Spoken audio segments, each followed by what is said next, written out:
Es un enorme privilegio que nos da el Señor de exponer su palabra verso a verso, ya por, como ya se acordaron, 8 semanas en el libro de Romanos. Y quiero empezar llamando tu atención. Como han observado,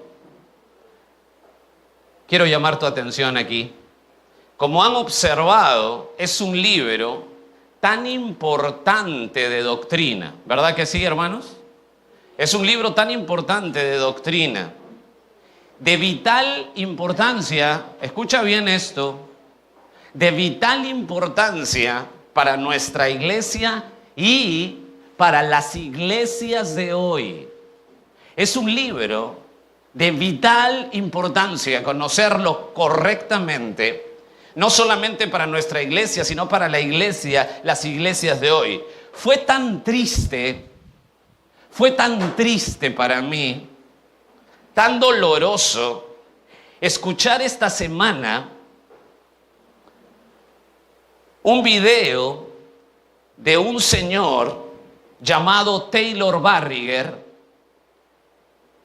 pastor de jóvenes de la iglesia Camino de Vida, en una conferencia llamada Network, dirigirse, escucha bien, a miles de jóvenes, este señor Taylor Barriger, dirigirse a miles de jóvenes en esta conferencia y decirles lo siguiente, y lo cito: ¿por qué queremos hacer la iglesia como se hacía antes?, pregunta él. Dios quiere, escucha esta frase por favor, quiero que estés atento a esto. Dios quiere, dice este señor, hacer algo diferente hoy en día. Continúo.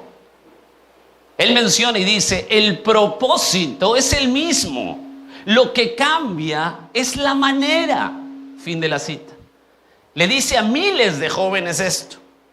Creo que no se da cuenta el señor Barriger que lo que está enseñando a los jóvenes es que deben innovar en la iglesia, hacer diferente la iglesia. Y eso, parece que no se dieran cuenta, y eso cambia el propósito central. Deja de lado el escándalo de la cruz, el evangelio de Dios, que estamos estudiando a detalle, y coloca primero a la sociedad.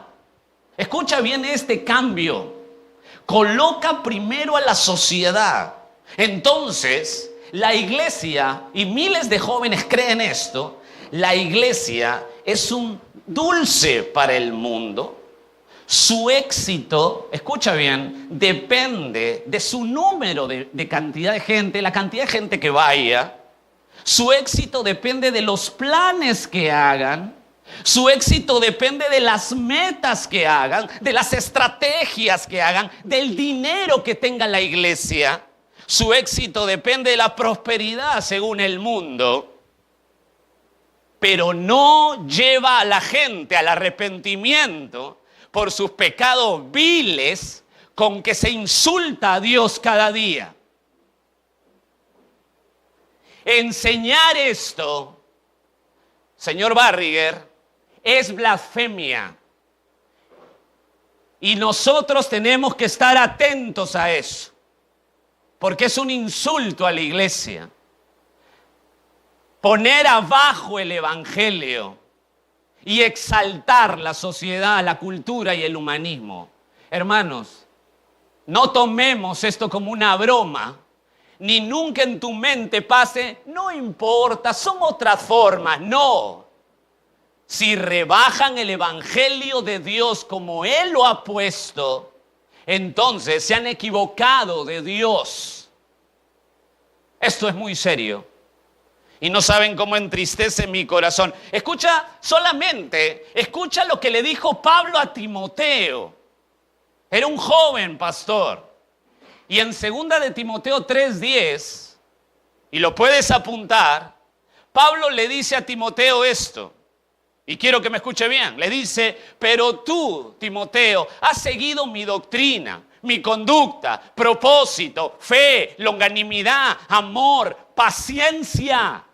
Lo que le está diciendo Pablo aquí, después de hablar de los falsos maestros, de hacer un contraste, lo que le está diciendo Pablo es: Timoteo, no innoves. Dios no está haciendo algo diferente en la iglesia. No innoves. Es lo mismo. ¿Qué cosas hay que hacer en la iglesia? Bueno, llevar a los pecadores perdidos del infierno al cielo y todo lo que implica por su sola palabra. Timoteo, en la iglesia solo predica todo el consejo de Dios. Esta es la iglesia. No ha cambiado. No cambiará. Decirle a la gente que la iglesia ha pasado de moda como se hacía antes y ahora hay que hacerla diferente, hay que ponerle más emoción, es doctrina de demonios. Hermanos, no nos dejemos engañar por falsos líderes que caen muy bien, caen muy bien, muy relajados, muy bien. Por supuesto, yo me aparezco con este atuendo y me botan, ¿no? No entramos, no encajamos. Pero esa falsedad duele. Y no es la ropa, es la doctrina. No es ligero, hermanos. Es un dolor en mi corazón porque muchas personas cada domingo se exponen a eso. Y exaltan el humanismo y el evangelio. Lo tiran al piso y lo pisotean y dicen que aman a Jesús. Y los cristianos, como estamos sin entendimiento bíblico, sin discernimiento, aplaudimos y decimos: bueno, está muy bien, tendrán su forma. No, el que pisotea el evangelio de Cristo no ha conocido a Dios en realidad. Queridos, abramos Romanos capítulo 1. Recordamos al autor. ¿Quién es el autor de Romanos? Empezamos con el repaso. Pablo. Cuando hablamos del autor, bueno, la primera semana hablamos del autor, él nos describe su nueva condición. Apenas empieza la carta. ¿Cuál es la nueva condición de Pablo? Quiero escucharlos bien, porque ahí la palabra es doulos. ¿Qué significa? Esclavo de Jesucristo. ¿Cuál es el oficio de Pablo? Muy bien, entonces está sencillo, ¿no?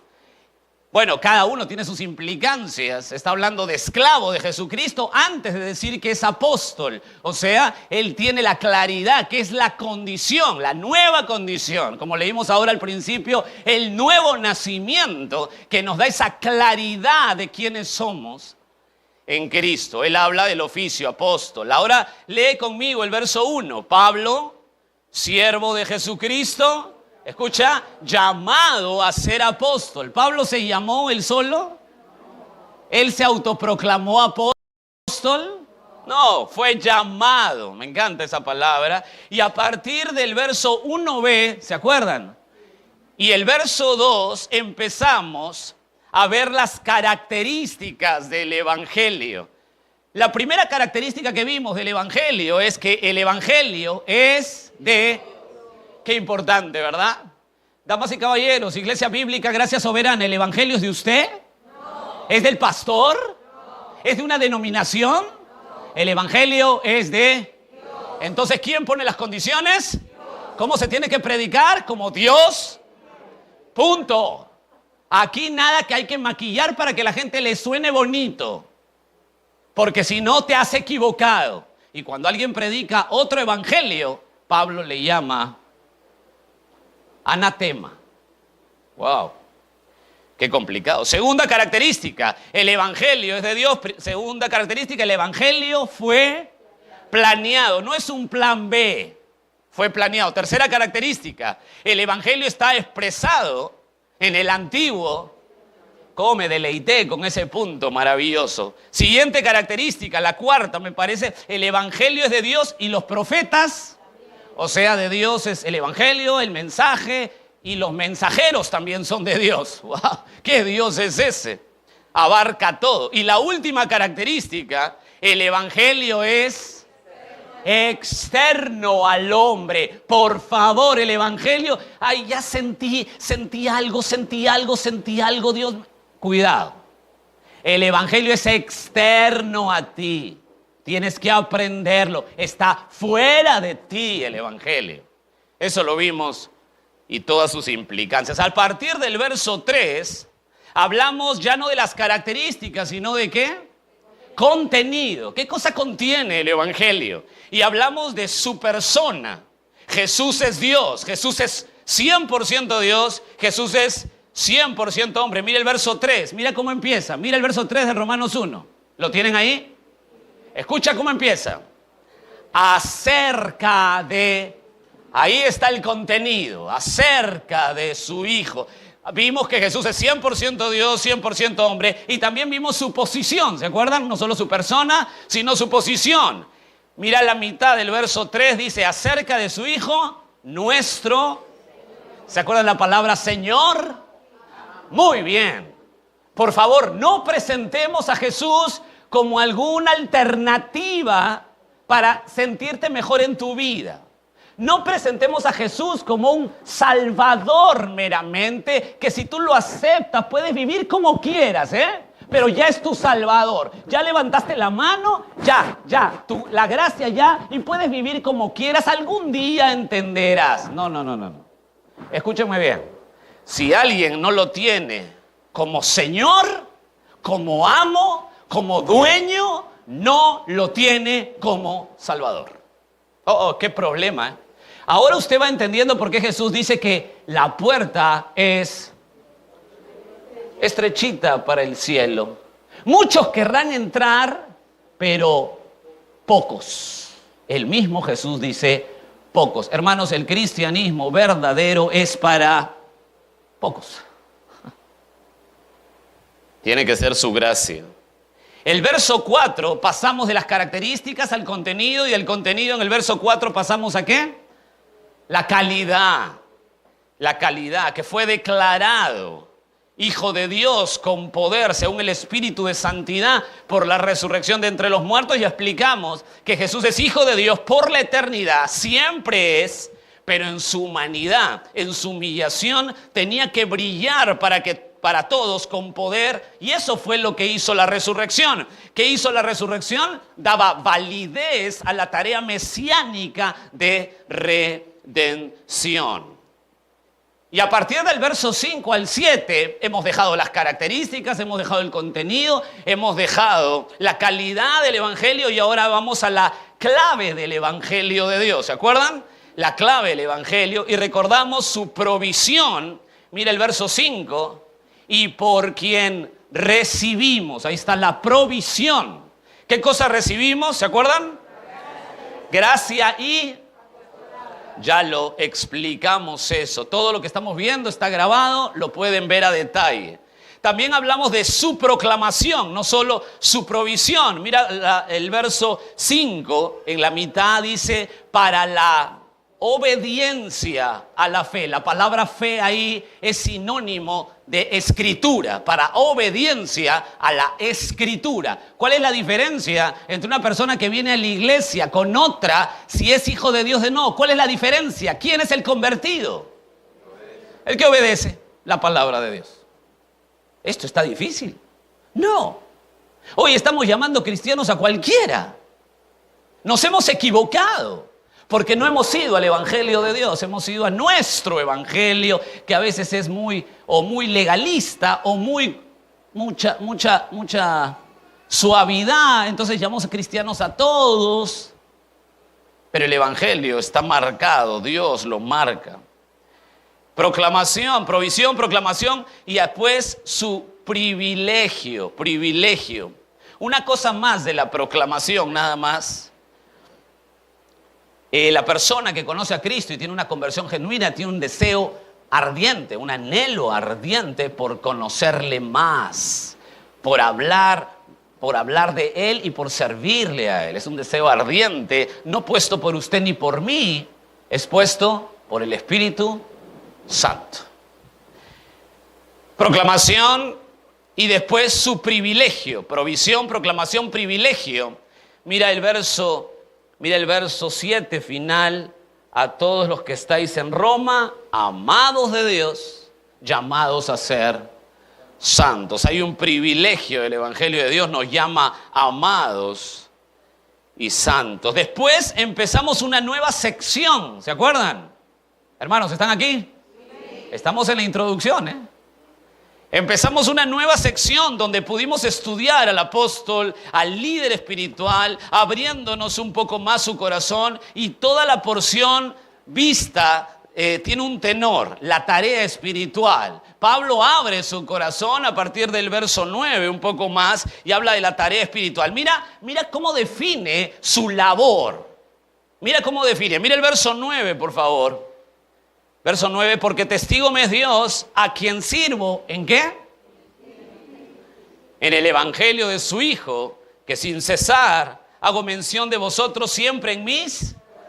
La tarea es espiritual. Mire el verso 11 ahora, por favor. Porque deseo veros para comunicaros, ¿qué cosa? Algún don espiritual, a fin de que seáis... Muy bien, confirmados. Esto es vital, hermanos, amados. La tarea en la iglesia, escúchenme bien, por favor.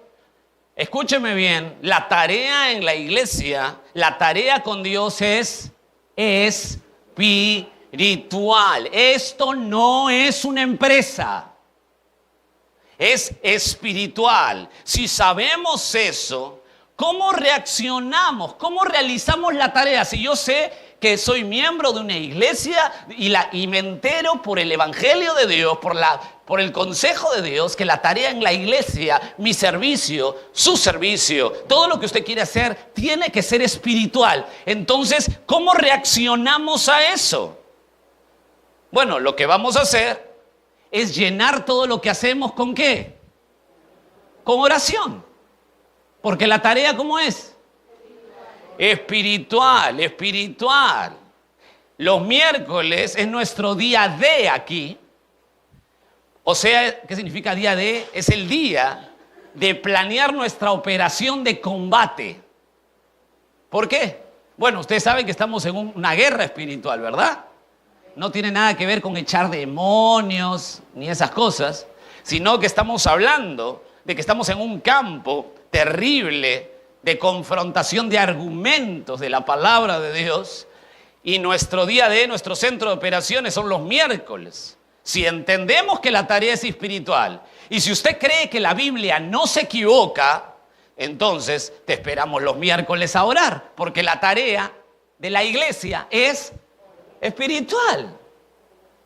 Es espiritual, escuchen bien. No importa qué hábil seas o qué hábil sea yo, cuántas ganas tenga de servir al Señor. Si no es bajo los parámetros bíblicos, si no es espiritual, no solo la tarea es ineficiente para Dios, sino que interrumpe y estorba a la iglesia. El mayor problema que tenía el apóstol Pablo para desarrollar su ministerio era todas sus habilidades. O sea, sus habilidades le estorbaba. A veces tus habilidades pueden potenciar tu ministerio, pero a veces te pueden estorbar. Pablo, como vimos la semana pasada, le estorbaba. Todo lo tengo por basura para ganar a Cristo. Y la semana pasada recorrimos de manera maravillosa, creo yo, 3 elementos de la tarea espiritual. ¿Se acordarán? Desde el verso 13 al 15 de Romanos 1 encontramos 3 elementos de la tarea espiritual. ¿Lo recuerdan? El primer elemento, ¿cuál fue? El fruto. ¿De qué fruto habla Pablo? El fruto de santificación y el fruto de conversión. ¿De dónde sacó usted eso? ¿Por qué se me ocurrió a mí que es el fruto de santificación y conversión? Porque está en Romanos, pues. Si usted recorre Romanos, verá que el fruto, cuando habla Pablo de fruto, habla de santificación y de conversión. O sea, nada acá se inventa, está ahí. Lo vimos para que usted también pueda hacer eso en su estudio bíblico. Después vimos el segundo elemento, ¿cuál es? La deuda, opeiletes. ¿Se acuerda de la palabra en griego? Opeiletes. ¿Qué significa opeiletes? Obligado, obligatorio significa. Tanto a sabios como a no sabios, somos opeiletes, somos obligados, obligatoriamente tenemos que dar a todos el evangelio. Pablo tenía ese corazón y ese principio se estira a todos los creyentes de todas las épocas. Usted y yo somos opeiletes, damos el evangelio. Y si ese día no te sientes bien, ¿darás el evangelio o no? Si ese día has tenido un problema en tu casa y sales a la calle y de pronto te encuentras, ¿darás el evangelio o no? Claro, lo tiene que dar porque es obligado, obligatorio. Opeiletes. Qué interesante. Qué interesante. Y el tercer elemento, la prontitud, ¿se acuerdan? Está en el verso 15, así que, o sea, hace una conclusión de todo lo que ha dicho. Así que en cuanto a mí, ¿qué palabrita es esa? Pronto, prontitud. Vimos ahí que la palabra prontitud ahí es estar presto, estar listo, presto, dispuesto, con todo su corazón. Pablo está presto, dispuesto a dar el mensaje de más grande valor, el único mensaje que transforma. ¿Se acuerdan de eso, verdad? Iglesia Bíblica, Gracia Soberana. ¿Cuál es el único mensaje que transforma? El evangelio de Dios. ¿Tu testimonio transforma? Cero. Cero. ¿El teatro transforma? Cero. Cero. ¿Las musiquitas que te hacen llorar transforman? Cero. Cero. ¿Los retiros emocionales? Cero. Lo único que transforma es el evangelio de Dios como es. Wow, quiero que tengas ese pensamiento porque hoy vamos a hablar mucho de eso. Le dicen a Pablo, pero en Roma es la capital del imperio, se van a burlar de tu mensaje, se van a reír del mensaje. Aquí más que en otras partes se adora a César, pero aquí con más fuerza. Esta es la capital del imperio. César es el Señor es César. Y tú vas a predicar que el Señor es Jesús, te van a matar. ¿Por qué, Pablo, estás tan dispuesto? ¿Por qué, Pablo, estás tan presto? Y aquí viene el texto de hoy. ¿Me han seguido la línea? Media complicada seguirme, ¿no? Pero creo que lo están captando. Y aquí viene la respuesta que en mi corazón se inflama de emoción. Pablo, ¿por qué estás tan dispuesto? ¿Cómo vas a poner a Jesús como Señor en un lugar donde tú dices que Jesús es el Señor? Y peor es, porque el Señor es César. ¿Por qué estás tan dispuesto? Leemos el verso 16 y 17 y entramos a los textos de hoy. Aquí acabó la introducción. Porque, ¿lo ves ahí? No me avergüenzo del evangelio. ¿Por qué no me avergüenzo del evangelio? Porque es poder de Dios para salvación a todo aquel que cree. Al judío primeramente y también al griego, porque en el evangelio, escucha esto, la justicia de Dios se revela por fe y para fe, como está escrito, mas el justo por la fe vivirá. Quiero detenerme ahí, pero quiero que tú vayas hilando lo que hemos visto hasta llegar a este punto. Es como que Pablo, algo así como que ha terminado la introducción y empieza a hablar y empieza a hacer la tesis, el corazón de todo lo que va a empezar a disertar a partir del verso 16 hacia adelante. Ya terminó la introducción y empieza la tesis. Quiero que lo veas así. Quiero que lo veas así. Ya tenemos el contexto en la mente. Pablo coloca, por favor, mira conmigo, por favor, míralo. Pablo coloca, analízalo conmigo, te lo ruego, como dos argumentos que se superponen, que chocan ahí, cerquita. Míralo, por favor, mira el verso 16. Pablo, ¿por qué estás tan dispuesto? Porque no me avergüenzo del evangelio. ¿Y cómo sigue? Porque, escucha, por favor, piensa conmigo. Porque no me avergüenzo del evangelio, porque O sea, es como si pusiera dos argumentos que se superponen. Porque Pablo puede decir claramente, Pablo, ¿por qué estás tan dispuesto? Y él puede decir, porque el evangelio es poder de Dios para salvación. No tiene por qué usar, no me avergüenzo. Hay como que un argumento, míralo bien, por favor, ¿te das cuenta? Míralo, por favor, ¿te das cuenta? Es como que se quiere explicar tan exactamente que superpone dos argumentos ahí. ¿Por qué? Dice. Dos explicaciones. Míralo, por favor. Míralo, por favor, es muy importante. Cuando Pablo pone eso, no sé si te das cuenta, él podría decir que está presto para el mensaje a los romanos porque el evangelio es poder de Dios para salvación y punto. Sería poderoso argumento. Y dicho sea de paso, el poder de Dios para salvación es el punto que vamos a tratar hoy, es el título de este mensaje, el poder de Dios para salvación. Creo que obviamente es el punto de este texto. Pero no, Pablo da una introducción al argumento. Y esto me fascina, y me fascina meterme. O sea, hoy ya les di una introducción, ¿se acuerdan? Bueno, ahora les voy a dar otra introducción por la culpa de Pablo. O sea, hoy van a tener dos introducciones. Esta es la segunda. O sea, vamos a llamarle esa primera. Mira el verso 16, por favor. Esto es importante. Dice, porque no me avergüenzo del evangelio. Hasta ahí. En el original, en el griego, la frase es, porque no me avergüenzo del evangelio de Cristo. Es lo que dice. Porque no me avergüenzo del evangelio de Cristo. Y hasta ahí. Tratemos esto como lo que creo que obviamente es. La introducción al argumento. ¿Está claro? Quiero tratar contigo en primer lugar. Por favor, tienes que seguirme aquí. Es muy importante. He anhelado enseñarte esto, pero la verdad quiero que te metas al texto. Quiero que tú lo veas y que tu mente esté satisfecha con lo que ves ahí de la palabra de Dios. Hemos encontrado dos argumentos que se superponen y el primero lo vamos a tomar como lo que creo que es obviamente, que es la introducción al argumento, porque no me avergüenzo del evangelio de Cristo.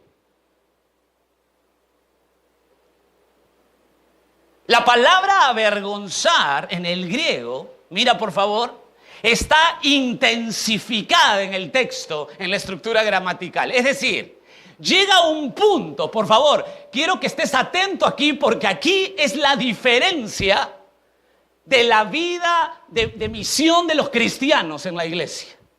Por favor, atento aquí. Intensifica esa frase, no me avergüenzo. Es decir, llega un punto donde confío totalmente en el evangelio de Cristo. Por favor, escúchame. Confío tanto en el evangelio de Cristo como Él lo ha dicho, a pesar que sé de lo vergonzoso que es para el mundo. Sígueme, por favor, esto. Llega un punto en mi vida, oh hermano, cómo quiero dártelo con todo mi corazón. Llega un punto en mi vida que confío en todo lo que dice Dios exactamente y dejo que la obra sea de Dios porque yo sé que humanamente este evangelio es vergonzoso para el mundo. ¿Están pensando conmigo? Por favor, esto es... Quisiera tu máxima atención aquí. Escucha, es la introducción, Escucha. Si humanamente no te has avergonzado del evangelio de Cristo, si humanamente no te has avergonzado del evangelio de Cristo, es que no has entendido el evangelio de Cristo. Analízalo conmigo. Si usted no se ha avergonzado todavía del evangelio, de lo que usted predica, es que no has entendido el evangelio real de Cristo. Hermanos, llegamos a un punto climático en nuestra tarea como creyentes. Quiero que vayas, quiero que me sigas aquí con ese pensamiento. Si humanamente no te has avergonzado del evangelio, es que no hemos entendido realmente el evangelio de Dios. Primera de Corintios capítulo 1, verso 18. Por favor, quiero que me sigas en este tren de pensamiento, que es importantísimo, que marca un antes y un después en nuestra vida de misión en la iglesia. Estoy completamente convencido de eso. Primera de Corintios, capítulo 1, verso 18. Sé que muchos lo conocen, pero quiero que lo leas con esto en mente, con lo que estamos viendo. Parte A, ya te tengo con las letritas, pero es la primera parte. Escucha lo que dice. Porque la palabra de la cruz es, escucha bien, locura a los que se pierden. La palabra locura es la palabra moria en el griego. Moria, locura. Es una auténtica, ¿sabes lo que está diciendo Pablo aquí? Es una auténtica insensatez. No tiene sentido para el ser humano natural. ¿Qué? Pablo está diciendo que la palabra de la cruz, que es sinónimo, en todo el capítulo 1 vas a encontrar de Corintios, vas a encontrar la palabra de la cruz, el mensaje de la cruz, el mensaje de Dios, el mensaje de Cristo. Todo eso son sinónimos en el capítulo 1 de 1 de Corintios del Evangelio. Lo que está diciendo Pablo es que la palabra de la cruz es auténticamente insensatez. Es insensato, no tiene sentido para el ser humano natural. Cuando Pablo predicó en Atenas, quiero que estés atento para que hiles los puntos aquí. Cuando Pablo predicó en Atenas, te voy a citar, apúntalo nomás, Hechos 17:32. Pablo predicó en Atenas y escucha la reacción. Verso 32 de Hechos 17. Pero cuando oyeron lo de la resurrección, o sea, Pablo predicó el Evangelio de Dios y tenía que hablar de la resurrección. Porque en Romanos, como él lo explica en el versículo 4, nosotros tenemos claro que el centro para que el Mesías humanamente de su humillación brille a la luz de este mensaje tenía que resucitar. Y Pablo hace eso, cumple puntillosamente el mensaje. Verso 32. Pero cuando oyeron de la resurrección de los muertos, unos se burlaban y otros decían, ya te oiremos acerca de esto otra vez. O sea, ya Pablo, ya media vuelta es tu fila de a uno y sigue nomás. Después de predicar en Atenas, la cuna de la sapiencia, los eruditos y toda la mente, ¿sabes cuál fue el resultado? Él predica el Evangelio de Dios y la gente se burla. ¡Ay, qué malos! No, es lo normal. Por favor, tenemos que estar de acuerdo en algo. La predicación del Evangelio de Dios, la real predicación del Evangelio de Dios, es extraño que alguien reaccione positivamente. Es imposible que alguien reaccione positivamente.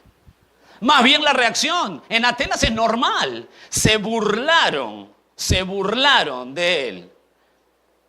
Mis queridos, la sabiduría del mundo es inepta, incompetente para llegar a Dios. ¿Escuchaste lo que dije? Por favor, escuchen y empiecen en su mente a analizar lo terrible que está hoy. El evangelio predicado hoy, lo terrible que se está haciendo como ejemplo en diferentes pseudo iglesias o iglesias, pero que no están entendiendo esto. Mis queridos, la sabiduría del mundo es inepta para llegar a Dios. Ministerios donde la razón, dicen, bueno, presentamos un ministerio donde la razón te lleva a Dios. ¿Qué? O predicadores exponiendo, bueno, vamos a poner de Dios y ponen cuadros, estatuas, esculturas para que la gente conozca a Dios. ¿Qué? Absurdo. Absurdo. Para conocer a Dios es absurdo. Somos ineptos en nuestra humanidad. Pues es moria el Evangelio. Nunca olvides. Tú vas a predicar el Evangelio de Dios. Escucha, el Evangelio de Dios es moria para este mundo. Insensatez, torpeza. Se van a burlar. Si alguien se burla de lo que tú dices, es que te ha entendido bien el Evangelio.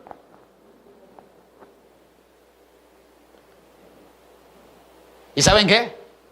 El Evangelio es vergonzoso para los que predican. La tarea más inoperante. Piensa conmigo, por favor, pero con cuidado. No quiero que medites. Quiero que sigas el hilo de pensamiento. La tarea más inoperante para la humanidad. La tarea más insensata para el ser humano natural que tú tienes al salir de aquí. Gente inconversa, gente que se burla del cristianismo. La tarea más inoperante es ser mensajero del Dios de la Biblia. Pues nuestro mensaje es Moria. No puedo cambiar a nadie. ¿Usted sabe? El pastor no puede cambiar a nadie. Oh, me puedo matar, puedo estudiar tantas horas, puedo exigirme al máximo. Usted puede exigirse al máximo. ¿Y saben qué? No pueden cambiar a nadie. Usted no puede cambiar a nadie, porque lo escuchan y lo rechazan. ¿Qué? Dicen que mi único medio para ir al cielo es un hombre crucificado. ¿Qué? Encima ese crucificado es Dios. ¿Qué? Encima tengo que ser esclavo de Él. Eso es insensato. No puede ser. Tiene que haber otro medio. Entonces hay que predicar que Jesús es buen amigo para ti, que te va a llenar en lo que a ti te desee, que te va a prosperar, que está haciendo algo nuevo, maravilloso, te va a hacer sentir bien. Ese mensaje no es el Evangelio de Dios. El Evangelio de Dios pone a Cristo hasta lo sumo, crucificado por tus viles, por mis viles y miserables pecados. Yo merezco ir al infierno. Él tomó mi escoria, mi basura, fue a la cruz, murió por mí, al tercer día resucitó. Él es juez de este mundo, Él es Dios.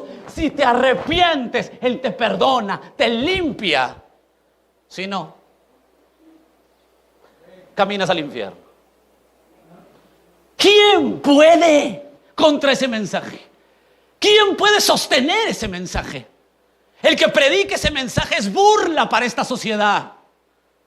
Claro, hay que cambiar el mensaje, hay que hacerlo más lindo para el oyente. No hay transformación. Pura cizaña. Pura cizaña. Damas y caballeros, quiero contarle algo. Yo no cambio a nadie. Pero también quiero contarle otra cosa. Usted tampoco. Solo no, pues no te pases. El mensaje es Moria. La sabiduría humana es inepta para conocer a Dios. Entonces, por favor, sigue pensando conmigo porque esto es supremo. Entonces, si yo entiendo que el mensaje es Moria, que la gente normalmente se va a burlar, que si yo predico de verdad, quizá hay mucha gente que ha estado en iglesias por muchos años y está predicando de mentira. Si yo predico de verdad, normalmente tienen que burlarse de mí. Entonces, si yo entiendo eso, ¿en quién? Por favor, piensa. ¿En quién recae la responsabilidad de que el otro cambie? ¿En quién recae la responsabilidad que usted y yo cambiemos? ¿En quién recae el peso de la responsabilidad de que la otra persona sea transformada? ¿En quién recae todo el peso? Quiero escucharlos. En Dios. Por eso, mira 1 Corintios 1:18. Si en mí no puede recaer eso, porque es Moria, es imposible. Mira lo que dice 1 Corintios 1:18. Porque la palabra de la cruz es locura, Moria, a los que se pierden. Pero mire ese pero magistral. Pero a los que se salvan, esto es, wow, a nosotros, esto es poder de Dios. Toda la responsabilidad de la salvación, toda la responsabilidad de la transformación, toda la responsabilidad de un verdadero nuevo nacimiento, un verdadero cambio recae solamente en Dios. Entonces, el poder para la salvación solo depende de ¿quién? ¡Wow! ¿Por qué no se entiende eso? ¿Por qué pensamos que nosotros cambiamos a la gente? ¿Por qué rebajamos el evangelio para caer bien a la gente? Cuando tú rebajas el evangelio, estás insultando el evangelio de Dios. Uno tiene que decidir. O rebajas su nombre para que se burlen, o rebajas a Cristo para que Él cuando venga se avergüence de ti. Hay que decidir esto. Esto es muy crítico, hermano. Sigue pensando conmigo en esto. Entonces, el poder de salvación solo depende ¿en quién? De Dios. ¿Está claro eso? ¿De quién depende la salvación? Por favor, quiero escucharlo. ¿De quién depende? Entendiendo bien todo el argumento. ¿De quién depende la salvación? De Dios. Pablo es calvinista, entonces, pues.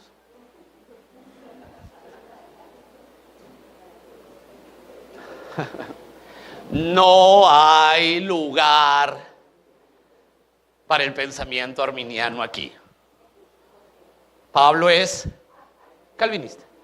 Solo depende de Dios. O mejor dicho, Calvino es pablista.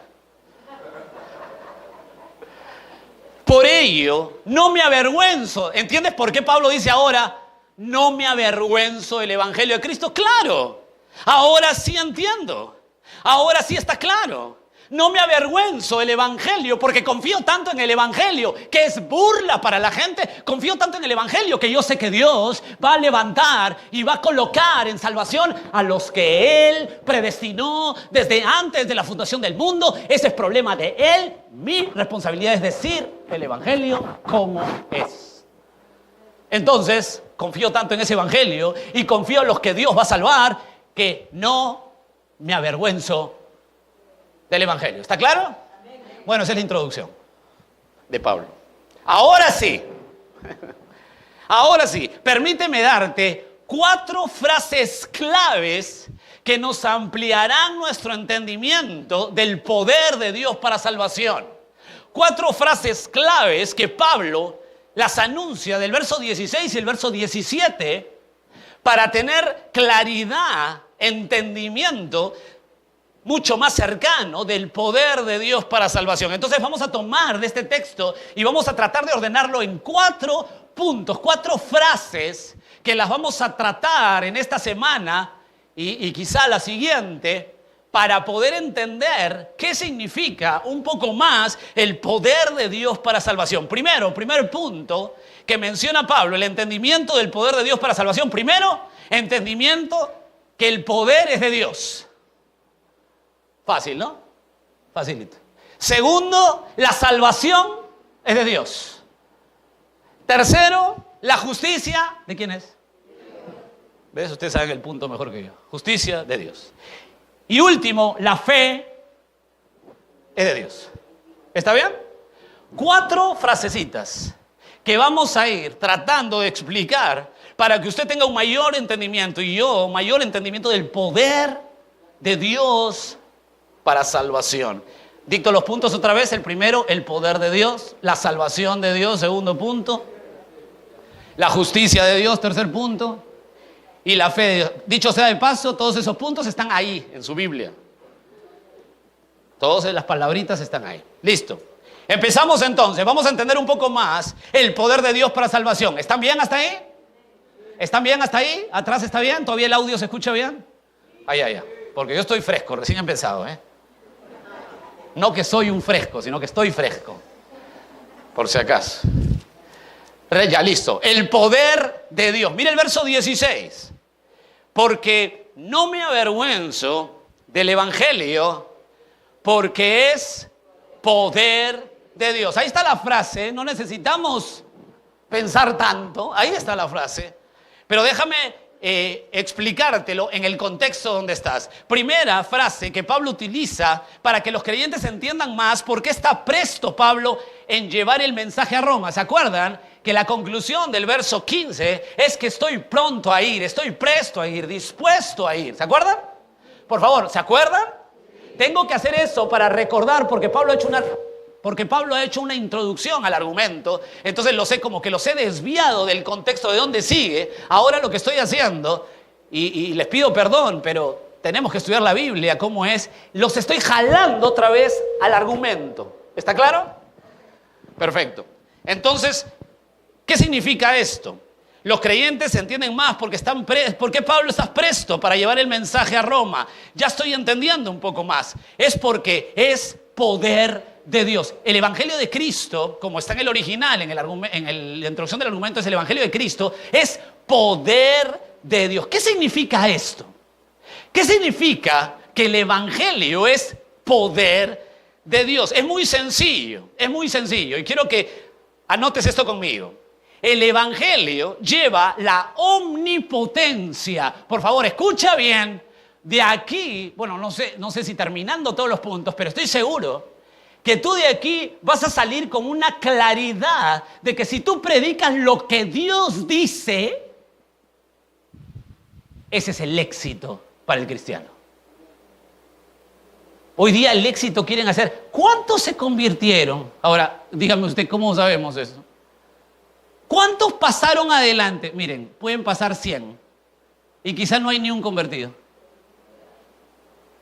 ¿Tú sabes cuál es el éxito del Evangelio? El entender en primer lugar que el Evangelio no es poder tuyo, no es poder de este pobre hombre que hace todo lo posible por estudiar. El Evangelio es poder de mi Señor, de Dios. ¿Qué significa eso? Es muy sencillo. El Evangelio lleva la omnipotencia. ¡Wow! Esto me emociona estudiarlo, hermanos. El Evangelio, o sea, lo que yo predico, cuando agarro el texto y empiezo a decir lo que es el Evangelio de Cristo, el Evangelio lleva la omnipotencia. Escucha, lleva el dunamis de Dios. Y acá quiero hacer una nota. El Evangelio lleva el dunamis de Dios. El Evangelio lleva la omnipotencia de Dios en el Evangelio. Pero acá quiero hacer una nota. Cuando Pablo dice dunamis, no se refiere a dinamita. Eso se llama, decir eso es una falacia exegética, la cual yo he caído muchas veces. Tengo que confesarlo. Ya le confesé al Señor mis pecados, por eso se lo digo con toda tranquilidad. Pero es una falacia exegética. Acá Pablo nunca pensó en dinamita. ¿Está claro eso? Hay que tener cuidado con las falacias exegéticas de acá.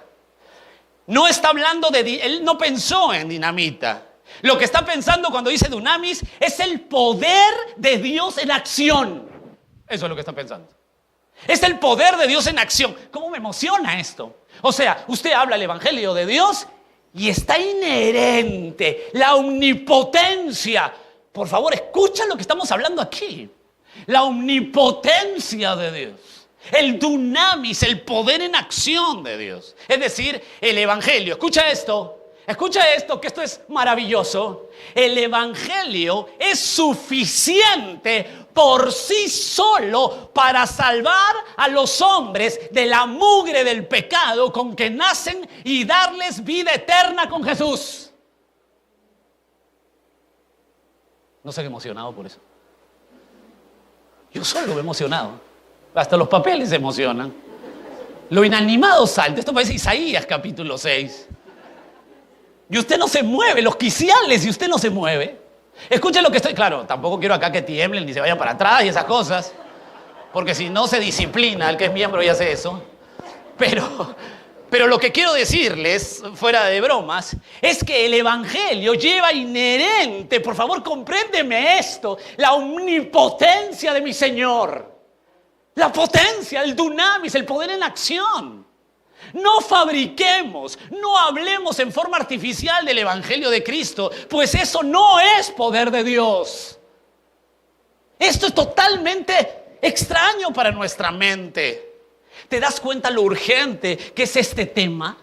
Estamos de tumbo en tumbo pensando que hay que fabricar un evangelio que agrade. El evangelio es suficiente por sí solo para llevar a una persona del mismo infierno en que vive a la eternidad con Cristo. Omnipotencia, ¿cómo me emociona eso? El hombre no puede, por su buena intención, fabricar poder para salvarse o poder para salvar. ¿Usted tiene claro eso? Usted no puede fabricar eso, usted no puede salvar a nadie. Usted ni siquiera puede salvarse a sí mismo. Qué impresionante es esto. El hombre se ha tomado atribuciones sin contar, porque esto sí no se predica hoy, porque esto ofende, sin contar que el hombre es sucio pecador. ¿Quiere fabricar su salvación? ¿Quiere buscar métodos para salvar mejor? ¿Quiere tener números para que vean lo exitoso que es? ¿Quiere que las personas cambien? ¿Quiere que los matrimonios, letreros, aquí restauramos familias de lunes y martes? Miércoles te damos tu milagro. ¿Qué se creen? ¿Qué autoridad?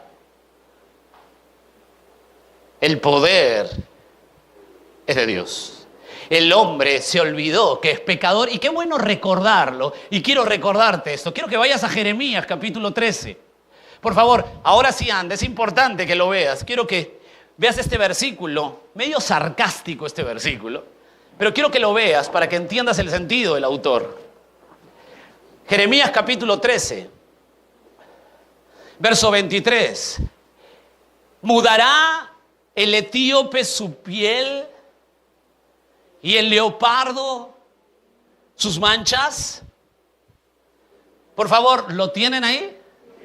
Por favor, mira ese contraste, por favor. Mira esa frase de conclusión. Mira, por favor. ¿Mudará el etíope su piel y el leopardo sus manchas? Así también. ¿Qué significa así también? Muy bien, gracias. De la misma manera. O sea, miran. Dice aquí, ¿mudará el negrito su piel y se volverá blanco? Michael, ¿se hace eso o no? No. Acá no dice Michael, ¿no? Pero nos reímos porque es absurdo. Ahora, para ponerle más absurdo, o como dicen por ahí, como dice mi suegra, más papa al caldo, para ponerlo más absurdo dice, y el leopardo, sus manchas, o sea, el leopardo está así y dice, mira, ¿sabes qué? Hoy día me he levantado, quiero mis manchas rojo fosforescente. Quiero ser un galán hoy.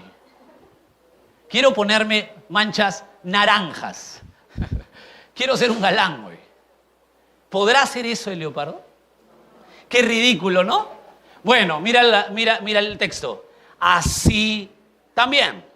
¿Podréis vosotros, le dice a los seres humanos, hacer bien estando habituados a hacer el mal?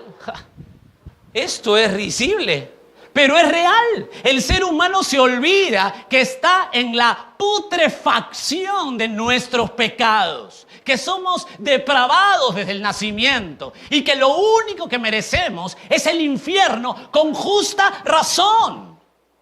A veces hay gente que va a la iglesia y dice, no puede ser, ¿por qué me ha pasado esto a mí? ¿Por qué he tenido esta infancia? ¿Por qué he tenido esta adolescencia? ¿Por qué he tenido esto? ¿Por qué me pasa esto a mí? ¿Por qué tanto sufrimiento? Escúchame bien, eso es lo mínimo que te tiene que pasar.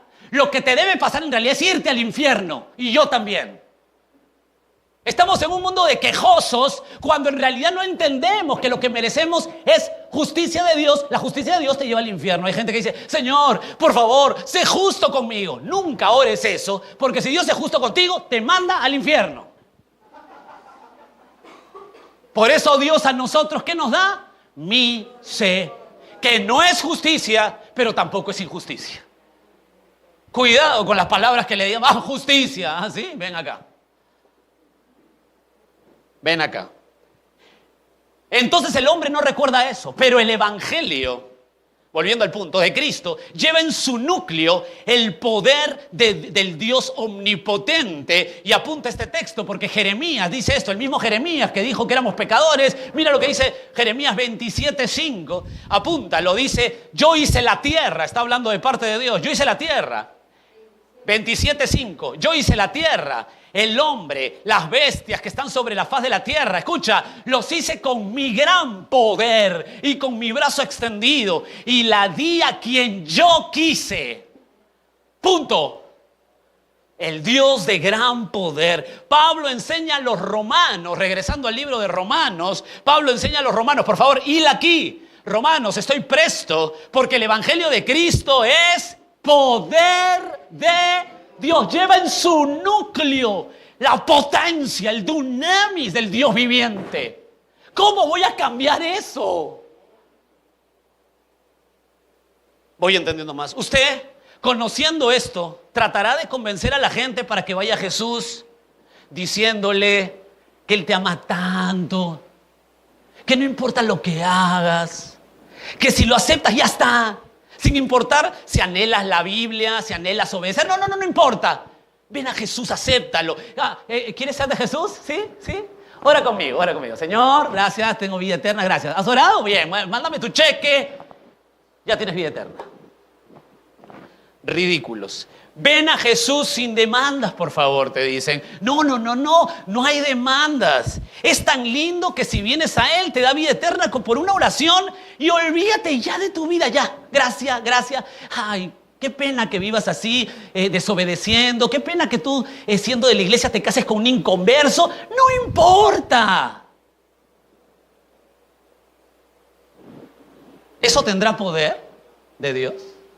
¿Eso tendrá en el núcleo la omnipotencia de mi Dios? No, hermanos. Eso es un disco pirata, falso, blasfemia, insulto a mi Señor, que dio todo. ¿Usted es creyente? ¿Usted es creyente? Ya nadie dice sí. ¿Qué les pasa a ustedes? Me alegro que lo mediten. Me alegro, porque yo también lo estoy meditando mientras estudio.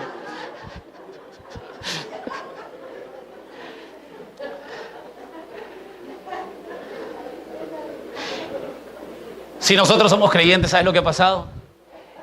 Que el dunamis de Dios, todo el poder de la omnipotencia de Dios, al escuchar el mensaje real de Dios, destrozó y rompió todos nuestros muros.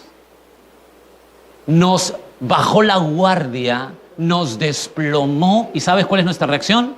Vamos corriendo a Él como nuestra única alternativa. Y no voy corriendo a Él porque soy bueno, o porque soy más inteligente, o porque he entendido. Voy corriendo a Él porque Él rompe mi vida, me hace nacer de nuevo, me resucita, y porque me resucita el dunamis de Dios, lo que quiero hacer es darle toda mi vida, vivir para Él, entregarle mi mente, mi corazón, por la omnipotencia de Dios. ¿Usted va a cambiar el mensaje? Qué ridículo es cuando se escucha cuando cambian el mensaje. De verdad que es risible. ¿Sabes qué pasa cuando tú predicas otro mensaje?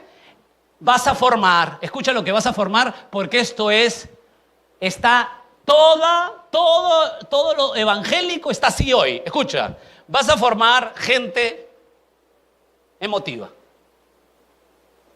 Escuchan una canción, ¡ay, mamá!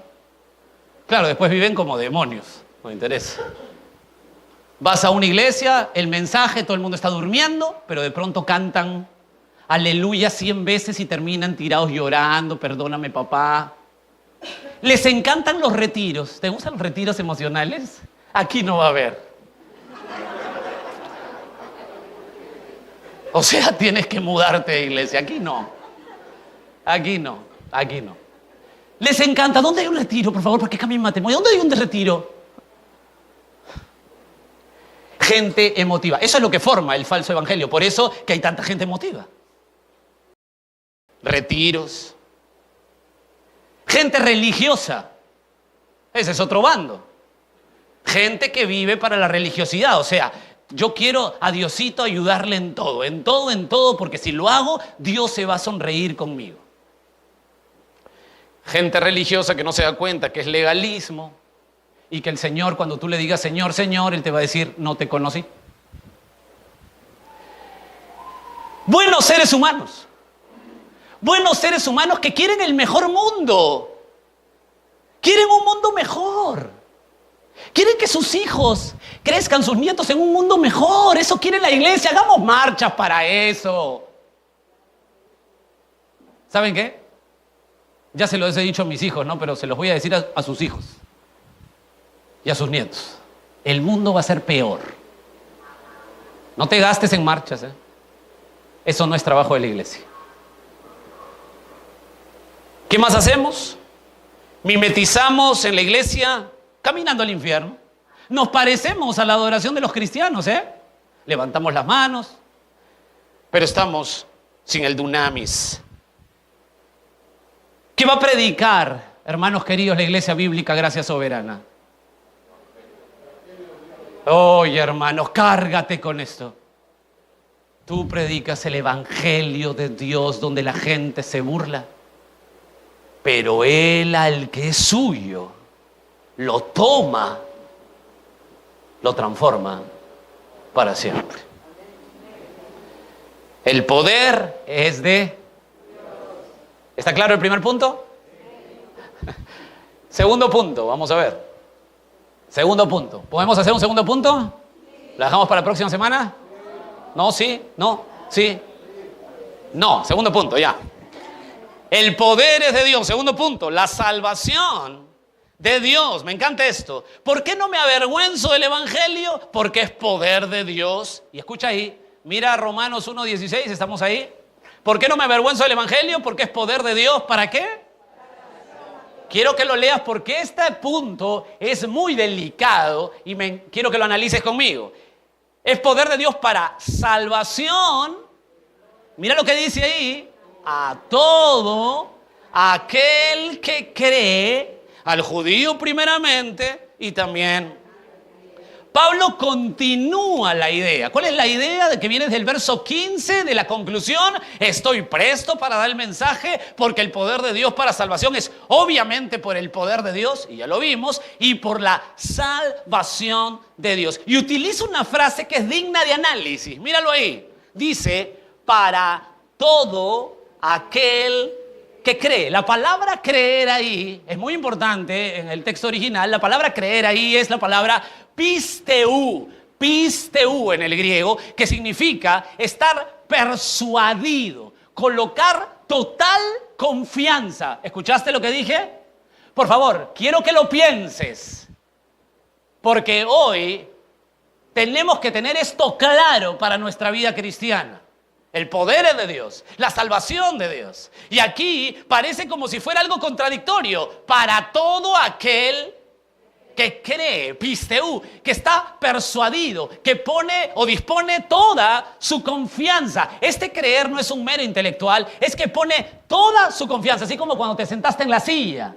Tú cuando te sentaste en la silla no agarraste la silla a ver si estaba tembleque, nada. Agarraste y te sentaste. Total confianza de que te va a sostener. Esa es la palabra, o se aproxima a la palabra pisteu. Entonces, atención por favor. Entonces, si yo pongo mi confianza en Él, escucha esto por favor. Si yo pongo mi confianza en Él, si un ser humano cualquiera pone su confianza en Él, entonces, Jorge, Dios me salva. Qué ecos. Así me gusta tenerlos. Atentos. Otra vez. Entonces, si yo coloco el pisteu, yo me estoy persuadido a Cristo, yo pongo total confianza. Si un ser humano pone toda su confianza, el resultado es que Dios lo salva. ¿Sí o no? Sí. Me encanta esta parte. Otra vez. Déjame disfrutar esto. Sabía que iba a disfrutar esto. Sabía que lo iba a disfrutar. Acá se define la declaración doctrinal de la iglesia. Jorge, entonces, si yo como ser humano estoy persuadido, pongo mi total confianza en Dios, entonces, Jorge, como resultado, Dios me salva. ¿Sí o no? La respuesta contundente es no. No, ¿cómo? Pero acá dice, para todo aquel que cree, para todo aquel que pisteu, para todo aquel que está persuadido, para todo aquel que pone su confianza en Él. No, no y no. La idea es al revés. Si Dios te salva, entonces como respuesta yo pongo mi pisteu en Él. Eso es lo que está diciendo. Si Dios me salva, me resucita, yo tengo un nuevo nacimiento, como resultado, Toda mi confianza está en Él. Por favor, la iniciativa no es del hombre. ¡Wow! ¡Qué maravilla del Evangelio de Dios! La iniciativa nunca está en el hombre. El hombre está muerto. El hombre es un cadáver. El hombre no reacciona. Enteramente la iniciativa es de nuestro amado Señor. Si Él no tiene iniciativa por ti ni por mí, usted y yo seguiremos en nuestros delitos y pecados, caminando al infierno, pensando que somos buena gente, que vamos a la iglesia, que estamos emotivamente correctos, que tenemos emociones lindas y que si hago obra aquí, hago obra allá, Dios se agradará de mí, me llevará al cielo. Hermano querido, si Dios no toma la iniciativa, no tenemos oportunidad de salvación. No hay. Usted no acepta nada. Es Él. Y cuando Él tiene iniciativa, entonces ¿usted qué hace como resultado? Pisteu, reacciona a esa iniciativa. Por favor, quiero que recorras conmigo. Dios mío, qué tiempo. Génesis 6:7. Bueno, por el tiempo, apúntalo. No, quiero que recorras conmigo mejor. Sí. Dame unos minutos. Génesis 6:7. No te olvides la idea. ¿Está claro hasta ahí? ¿Están bien hasta ahí? ¿Están bien ahí o ya los chicotes se cruzaron? Es un deleite, hermanos. Permíteme emocionarme contigo porque este es el Evangelio de Dios, el poder de Dios, la salvación de Dios. ¡Wow! ¡Qué Dios tenemos! Génesis 6:7. Y dijo el Señor, escucha lo que dice el Señor: raeré de sobre la faz de la tierra a los hombres que he creado, desde el hombre hasta la bestia y hasta el reptil y las aves del cielo, pues me arrepiento de haberlos hecho. Mira el verso 8. Pero Noé halló gracia ante los ojos. ¿Quién eligió a Noé? ¿O Noé se eligió? ¿O Noé dijo, mire Señor, mira lo bueno que soy? Ay, ya, gracias, pues acá. ¿Así fue? No, hermano, Génesis 6 dice que la iniciativa es de Dios. Dios lo llamó, Dios lo salvó, Dios le dio gracia. Ahí está clarito. Seguimos avanzando. Génesis 15. Verso 6. Y creyó a Jehová. Estoy hablando de Abraham. Y creyó a Jehová. Y le fue contado por... Quiero escucharles aquí porque este verso es muy utilizado. Abraham, está hablando de Abraham. Y creyó a Jehová y le fue contado por... ve Jorge, ahí Abraham está creyendo, él está decidiendo, él toma la iniciativa. Así, mira el verso siguiente. Y le dijo, yo soy Jehová, que te... que te saqué de Ur de los caldeos, eras un pagano, hijito, el que te eligió fui yo. Claro, eso no dice literalmente, pero lo estoy contextualizando. Yo te elegí a ti, Abraham. Te saqué de Ur de los caldeos, de una tierra pagana. ¿Y cuál es tu reacción? Cree a Dios. Piseu. Seguimos avanzando. ¿Qué de Moisés? ¿Por qué fue el siervo del Señor? ¿Por qué Moisés fue el siervo del Señor? Porque Dios lo eligió y lo salvó y lo envió. Éxodo 3:14. Éxodo 3:14. Y respondió Dios a Moisés: yo soy el que soy. ¿Te acuerdas del nombre de Dios? ¿Se acuerdan o no? Éxodo 3:14. Yo soy el que soy. Y dijo, así dirás a los hijos de Israel: yo soy, me envió a vosotros. Moisés no se paró y dijo, bueno, yo soy tan bueno que yo decidí venir aquí a salvar a mi pueblo. No. Yo te envío, yo te llamo, yo lo hago. ¿Quién toma la iniciativa? Dios, toda la Biblia, la salvación es de Dios. Samuel, Primera de Samuel capítulo 3. Primera de Samuel capítulo 3, verso 4. Jehová llamó a Samuel, cómo me gusta cómo comienza esto. Jehová llamó a Samuel y él respondió, aquí era un joven sirviendo en el templo. ¿Y quién eligió a quién? O sea, ¿Samuel se eligió? Ay, voy a aceptar a Dios, No, era un cadáver. Él lo llamó. ¿Y cuál es su reacción? Acá estoy. Piseu. Claro. Me despertaste, resucité. Voy a ti. Y Samuel fue el tremendo profeta. Dios lo eligió como profeta. ¿Samuel aportó algo? Nada. Él lo eligió, él lo llamó.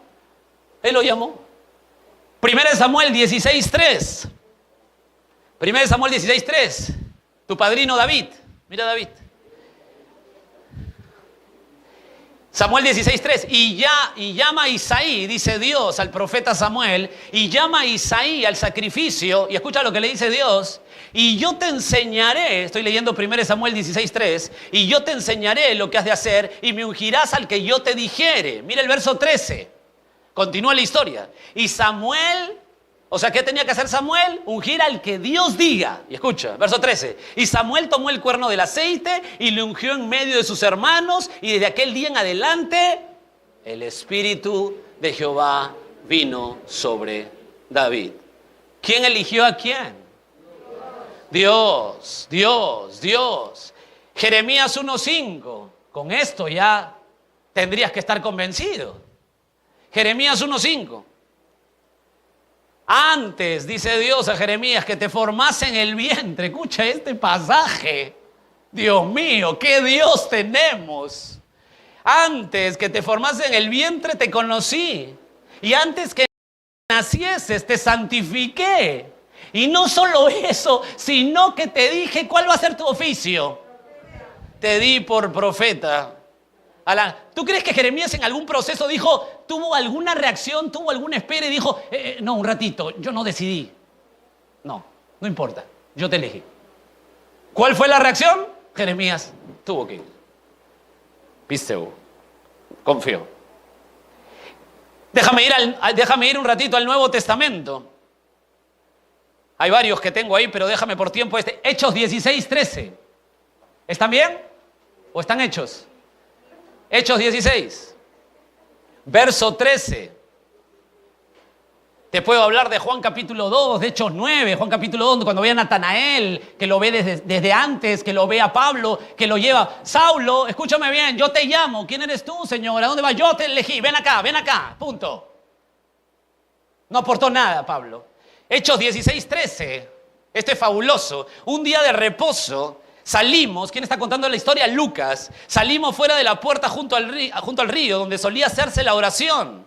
Y sentándonos, hablamos a las mujeres que habían reunido. Verso 14. Entonces una mujer llamada Lidia, vendedora de púrpura de la ciudad de Tiatira, que adoraba a Dios, estaba oyendo. Y escucha esto. Y el Señor abrió el corazón de ella para que estuviese atenta a lo que Pablo decía. Dios mío, de Dios es la salvación. Oh Señor, ¿cómo puede negarse esto? Es una claridad total. 1 Corintios 1:26. ¿Ya se aburrieron? 1 Corintios 1:26. Escucha este testimonio maravilloso en Corinto. 1 Corintios 1:26. Pues mirad, hermanos, dice el apóstol Pablo, después de hablar que la locura de la cruz, después de hablar que el poder es de Dios, y mira cómo empieza. Pues mirad, hermanos, o mira cómo sigue su argumento, vuestra vocación. La palabra vocación ahí es el llamado por gracia que Dios da a los suyos. Mirad, hermano, vuestra vocación, el llamado por gracia a vosotros, que no sois muchos sabios según la carne, ni muchos poderosos, ni muchos nobles, sino que lo necio del mundo, ¿qué cosa? Por favor, ¿está siguiendo la lectura? Lo necio del mundo, ¿qué? ¿Quién escogió? Para avergonzar a los sabios, y lo débil del mundo, ¿qué? Escogió Dios para avergonzar a lo fuerte, y lo vil del mundo y menospreciado, ¿qué? Y lo que no es, para deshacer lo que es, a fin de que nadie se jacte en su presencia. Y escucha el verso 30 monumental. Mira cómo empieza. Mas por él estáis vosotros en Cristo. Hermano, no puede ser esto más claro. Esto es maravilloso. Y para darte la cereza del helado, Apocalipsis, capítulo 5, verso 9. Rápido lo hago. Y cantaban un nuevo cántico, diciendo: digno eres de tomar el libro, de abrir sus sellos, porque fuiste inmolado y con tu sangre nos has redimido para Dios. Otra vez repito esa frase: con tu sangre nos has redimido. Estoy leyendo Apocalipsis 5:9. Nos has redimido para Dios de todo linaje, lengua, pueblo, nación. Verso 10, ¿cómo empieza? Nos has hecho. Tú nos has hecho para nuestro Dios reyes y sacerdotes y reinaremos. Esta frase me fascina. Y reinaremos sobre... Me encanta esto. Oh. Ay, anunciando el milenio maravilloso. Y reinaremos sobre la tierra. Damas y caballeros, sin ninguna duda bíblica, las salvaciones de Dios y los que creen, los que colocan su confianza en Él, son los que reaccionan a la salvación de Dios. ¿Están claros? El último y nos vamos. Primera de Juan 5. Con esto encierro este argumento, para que nadie afuera en la salida diga: no, pero yo creo que se acepta. Ahora sí. Con esto me evito. Primera de Juan 5:1. Escucha lo que dice Juan. Con esto cerramos. Sobre la salvación. Que todos vayan ahí. Esto es maravilloso. Escucha lo que dice Juan. Todo, ¿lo tienen ahí? Sí. Mírenlo por favor. Si puedes leerlo conmigo la primera parte. Todo aquel que cree que Jesús es el Cristo, es otra vez, mira, todo aquel que cree que Jesús es el Cristo, o sea, ese es el resultado. ¿Qué cosa ha pasado? Es Juan dice: ¿acaso todo aquel que cree nace para Dios? No, es nacido de Dios. El que cree, dice Juan, es porque antes nació.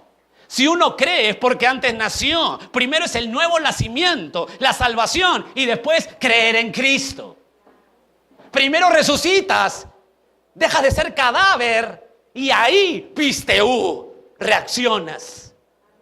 Ahora sí entiendo más a Pablo, su prontitud. Volvemos a Romanos, ¿se acuerdan? Estoy pronto a ir a vosotros, entiendo, para dar el mensaje del Evangelio de Cristo. Ahora estoy entendiendo más, Pablo. ¿Por qué quieres dar? ¿Por qué estás pronto a dar? Porque el mensaje de Cristo es poder de Dios para salvación. Es poder de Dios y es salvación de Dios.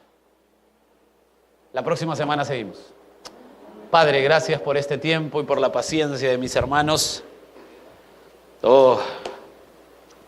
Gracias, Padre, por tu bondad. Gracias por darnos tanta maravilla de tu palabra. Esta mañana síguenos enriqueciendo, Señor, porque hemos venido a estudiar la Biblia todo el día. Y ese es el centro de la iglesia. A ti sea la gloria, el poder, el dominio, la salvación es tuya. Y esperamos, Señor, que los argumentos estén sólidos a la mente de mis hermanos, para que ellos con claridad puedan analizar tu palabra. En el nombre de Cristo. Amén.